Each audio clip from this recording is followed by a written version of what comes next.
We're getting close. I don't know if it's going to be today, but we're getting close.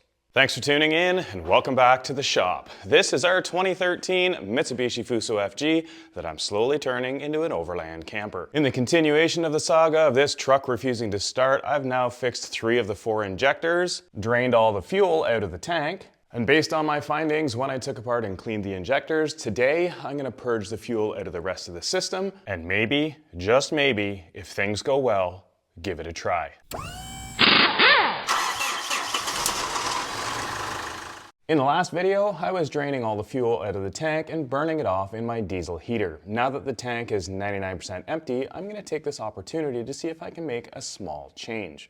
My fuel tank has this 90-degree fitting with a hex plug in the back of it. Now, I also have a drain plug over here, but that got me thinking.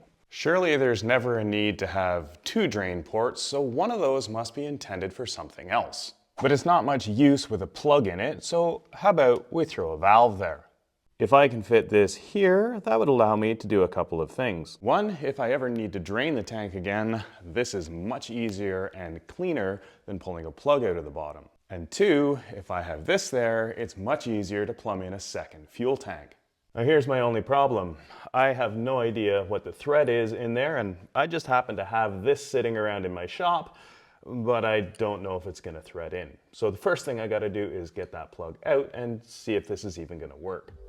On my truck, this appears to be a 14mm hex drive, and thankfully it was installed with Teflon tape and isn't totally corroded in place. When comparing the thread pitch and diameter, it seems that what I randomly found might just be the perfect match, so let's see if it threads in.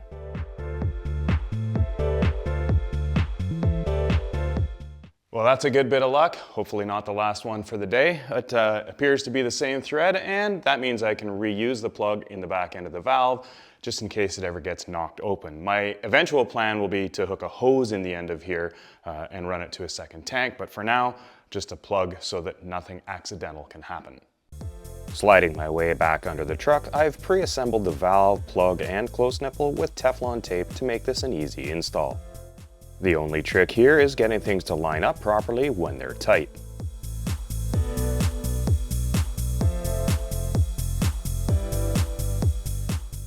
Well, there we go with a pretty easy modification. You'll notice that it's not any lower than anything else was on the tank previously. And I've also oriented it so back is off on the handle. Right now with the plug in there, even if it did accidentally get turned on, it's not the end of the world.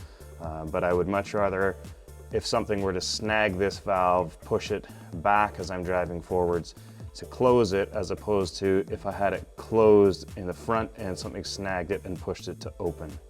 The next thing I want to do is flush the old diesel out of the system, and to do that I want to keep as much of the system intact as possible. To do this, I'm going to use a fuel pump, but instead of sucking from the tank, I'm going to suck from a jerry can. Instead of drawing from the fuel tank pickup, I've extended this hose, and I'll just place the pickup into the jerry can. I'm keeping the whole return system intact, so all of the fuel return will go back to the tank, which will also let me flush the tank out as I'll pull the drain plug on the bottom of the tank. After seeing what the Archoil 6400D was able to do the injectors, my thought process was, I wonder if there's anything else in this system that's clogged up in the same way. So if I push out all the old diesel and push in fresh diesel with 6400D, maybe it'll help clear up something that's clogged, or unstick a spring in the fuel rail return, or maybe there's something inside the CP4 fuel pump. Keep in mind, I've also installed a custom disaster prevention kit for this engine. And that means that the fuel flow path through my CP4 fuel pump and back to my fuel tank is slightly different from stock. I have a return fuel filter that should catch any debris or gummed up chunks of diesel before it gets back to the tank. So once I see that the first bit of diesel coming out of the drain on the tank is actually fairly clean, or we're not pushing any large debris out, I'll put the plug back in and just recirculate the diesel through the system. On my tank, the drain plug uses a 30mm socket. It's a straight thread and has a rubber washer as a gasket for the seal. I've just filled this can with fresh diesel this morning, and now I'll add the Archoil 6400D to the mix. This bottle treats 40 gallons, so I don't need much in this can. If you want to get some Archoil to clean up your fuel system, use the links in the video description to get a discount on the Archoil website, or enter the discount code you see here on the screen.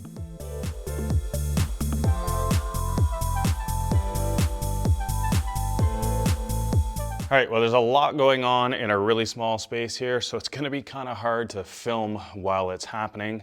I'll give you a rundown first. Jerry can of fresh diesel with Arch Oil 6400D mixed into it. Pickup runs up to the top of the tank to where the original fuel tank pickup would have connected. From there, it runs back to the fuel pump, which I will run using my NOCO booster pack so that I have total control over when it's running. From there, fuel will run up through the fuel system on the engine and return to the fuel return filter before coming back to the tank, and then draining out the bottom of the tank into my catch can, at least for the first couple liters or half a gallon or so. At least that's the plan. Let's see how much of a mess I make. Important note, all 4 injectors and all 4 return lines are reconnected, so we shouldn't have any massive leaks up here. All right. Here goes nothing. Placing the booster pack into override mode allows me to power the fuel pump directly.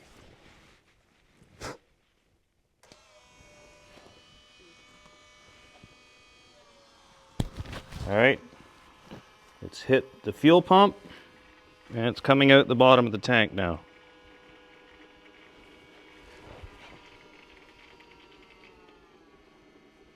Still has a bunch of air, but seems to be going all right. Fuel coming out there, and it looks like it's all being caught in the funnel. Look at that. That fuel looks reasonably clean. A little bit of bubbles coming through there from the air. I'd say that's clean fuel. So as that finishes draining out, I will not be putting this fuel back into the tank, but I will burn it in my little diesel heater. With the clean fuel exiting, the drain plug can now go back in. Easy. Now with the drain plug back in the tank, when I power the pump up, it should suck from the jerry can and return it to the tank.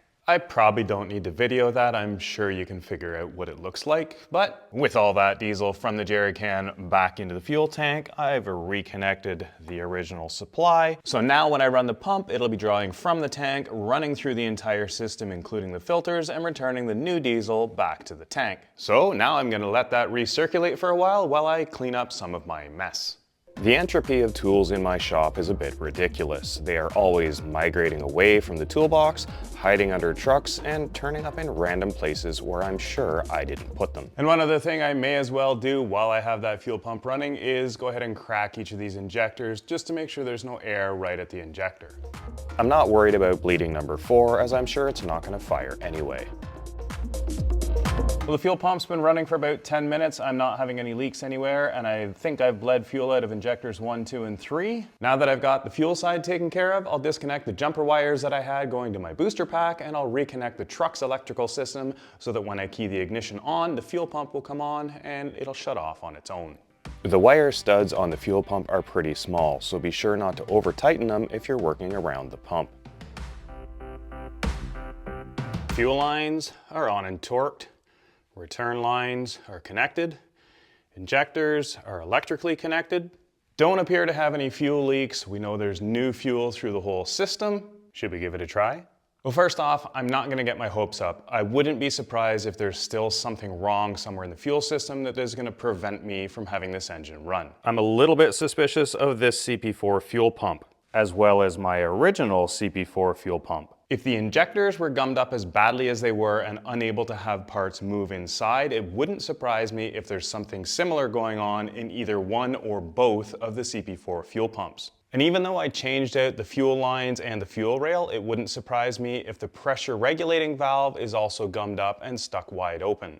My hope is that if that is the case, the Arch Oil will work its way in and free up any stuck pieces and open up any clogged holes, but we'll have to wait and see if that's the case. Whatever the outcome is, at least we know at this point going forward, it's not fuel that's causing any of the issue. Hey, if you're enjoying this content, make sure you hit like and subscribe if you haven't already. Throw a comment down below if you've got any questions, and most importantly, come back and watch next time. Thanks for watching, and we'll see you then. Oh wait, did you want me to try starting it?